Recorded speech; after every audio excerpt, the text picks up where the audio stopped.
Welcome to the Tangent Podcast. Me and Lord B are together in the same room. Simultaneously. 2 microphones connected to a machine. Magic machine. Figured it out. This is Wildcard 2. No delays. Here they go. Yeah, so we're in it. We're in it deep. Yeah, very much so. You like your new microphone? Yeah, I do like this. I mean, I kind of wish it was longer like yours, but, you know. You get what you're served. Right. And time will tell. Yeah. I mean, in health class, they said, you know. What is this, the 10th episode? Yeah, you can grow or not a shower. I don't know. All right. So let's start off with first wild card, which would be, do you remember the game Spore? Indeed, I do. How much did you play it? Did you, okay, so people that don't know Spore, you start out as a microbe? Like a microbe, amoeboid, less than an algae. Some kind of like single cell or something like that. Right, and you have to like move around, eat, Yeah, grow. you scoot around, eat like more single cells until you like separate or whatever, and then you get bigger and bigger and bigger and bigger until, you know. Until you grow arms and legs. Evolution style. Mm-hmm. Yeah. It's a very evolution style game. Because you get to the point where you're walking on land. Mm-hmm. You know, you're no longer in the water. I mean, I think you get fins at some point to swim faster. Yep. And then those turn into legs and arms, and you pretty much control what it looks like. You can choose between 30-something arms, 30 legs, eyes, ears, tentacles. Yeah, you could change the branch off and stuff of how you want it to go as well. You know, if you wanted to be more one way, legs or tentacles, you know, stuff like that. It was a pretty fun game. And then you get to the point where you start civilizing and creating civilization. And you literally have the option whether to kill off every other race in the game and only have your characters in the world, or you can friend them and create interspecies characters. It'll start if you mate with a certain thing. Wow, $3 for Spore right now on the PC, everybody. Yeah, just so you know, instantgaming.com, free shipping. It's probably digital. I don't know. It's, you know, you can get the copy. You can get it on Steam for $4.99 right now. Super great game. It's super cheap right now, and getting back to the whole civilization thing, you start a tribe, then you start civilization, and then it goes to space. Like it evolves from there. So it's a pretty neat, fun game. I thought they were making a second one, but as we researched, I don't believe that is so. We kept finding yes, and then we found no, and back in 2013 there was a hearsay about it, and then in canceled trailer. Yeah, and then February 4th, like, they were talking about the game Thrive being Spore 2. Oh, really? What's Thrive? It's a similar like a concept. Free open source? Yeah. It was a free open source evolution game, essentially, and they just assumed, you know, they canceled off Spore 2 and just kind of went. So it's kind of like Minecraft and all these other games that are coming out that look like it and act like it. Yeah. So it's like Lego, and you know. Right. Wait, that's the other way around. Yeah, I don't know what's up with the whole everybody going back to like the block style video games. Dude, it's the block style video game to me is adult Legos. No cleanup, no stepping on it. You just go, and then when you're sick of it, you drop some TNT and you blow the shit up. Right. I mean, that was kind of the jam, how I like to do it anyways. Well, that's one wild card. I think you can name your characters in Spore. Like that certain... I don't remember. It's been so long since I played it.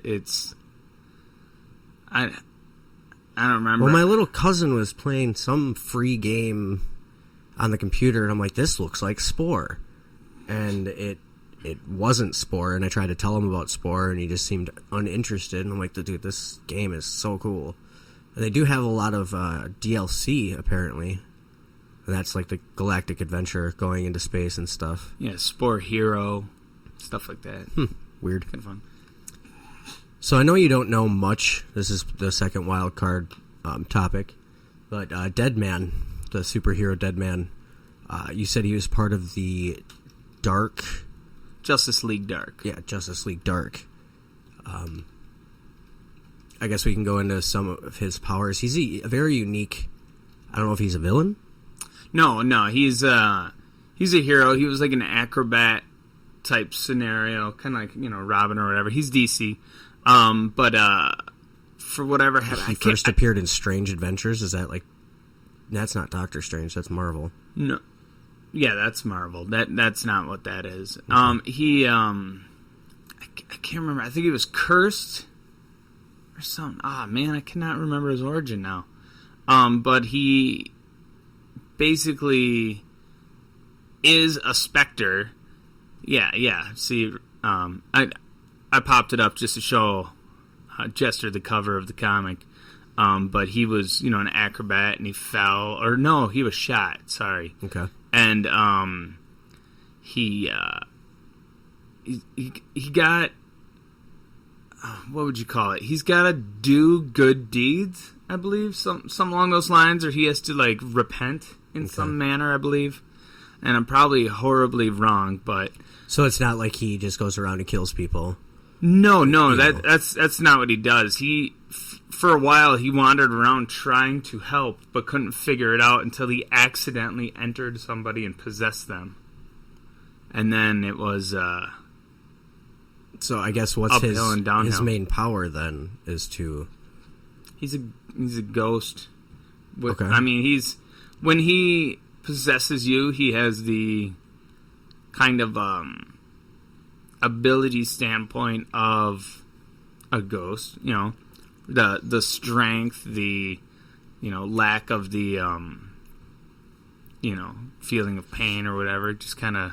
No, it said he was killed at one part there. Yeah. I don't know where that was, but yeah. He was later killed in the new Spectra. Deadman passes on his role as Deadman to the spirit of Dick Grayson. Robin. Interesting. So Dick Grayson ends up had the power of Deadman, which is very similar to what they both did. They were both acrobats, and one got sniped, and one did what he did. What do you think about the new 52?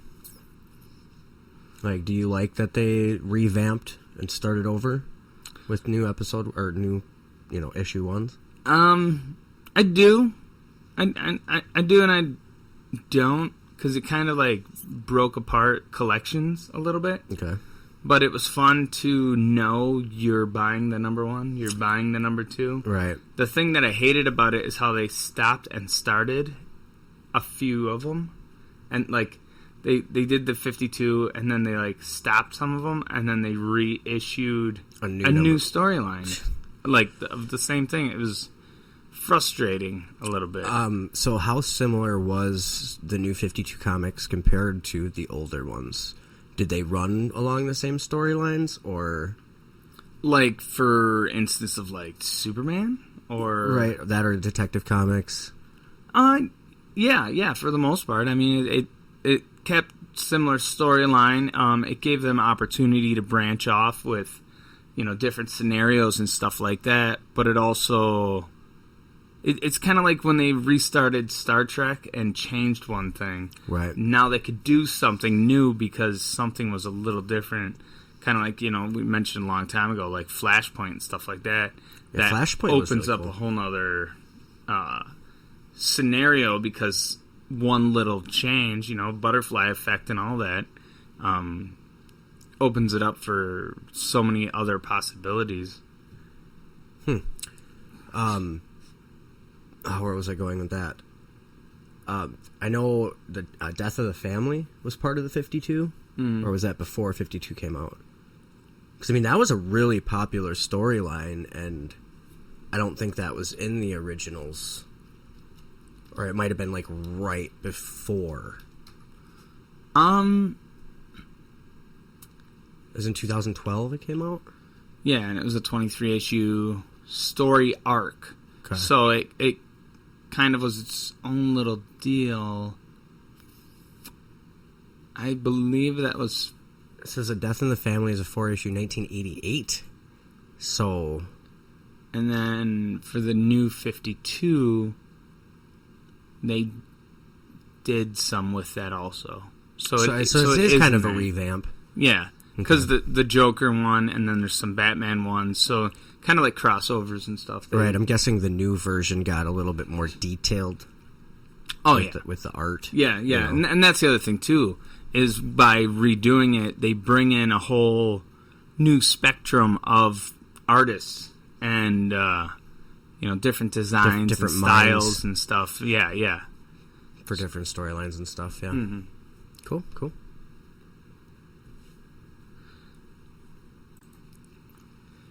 So, Death in the Family, Barbara Gordon got shot by the Joker in The Killing Joke, and which you just pointed out that she was supposed to turn into the Oracle.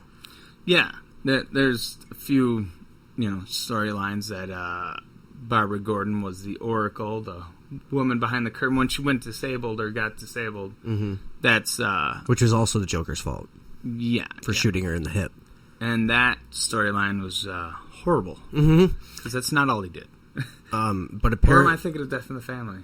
I think you're thinking of Death in the Family. Because that was bad. Yeah, I mean that's when she got paralyzed. She wasn't killed by the Joker, but from what we're looking at in the Arkham Knight video game, Barbara Gordon dies.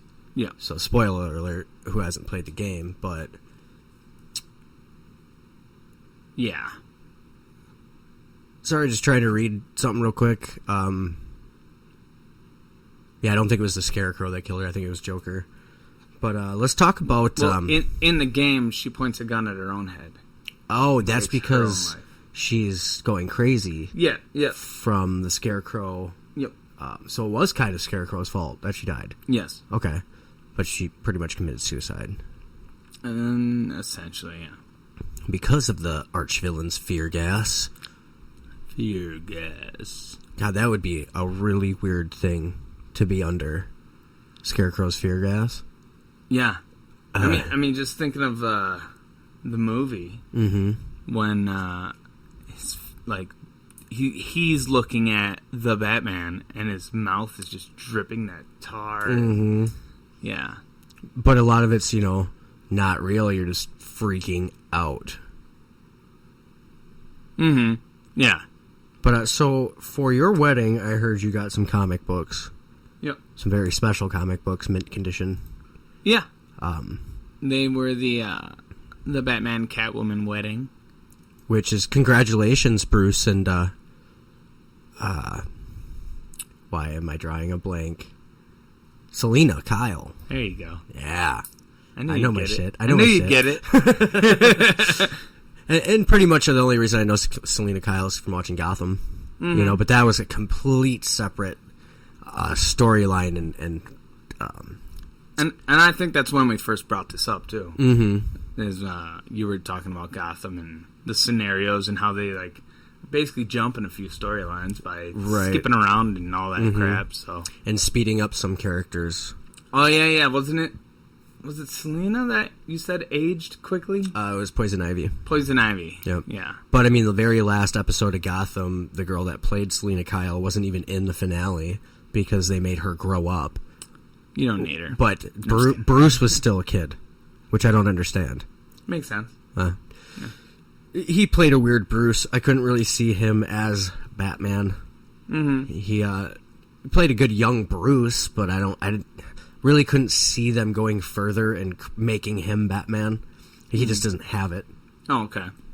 I haven't seen the show, so I'm just kind of going off what you're saying and a couple screenshots I've seen and stuff. Do you have interest in watching Gotham, or because it's so changed that it might ruin it for you? I don't really have an interest in watching that show because of some of the liberties that they chose even early on. Right. And I was like, no, it's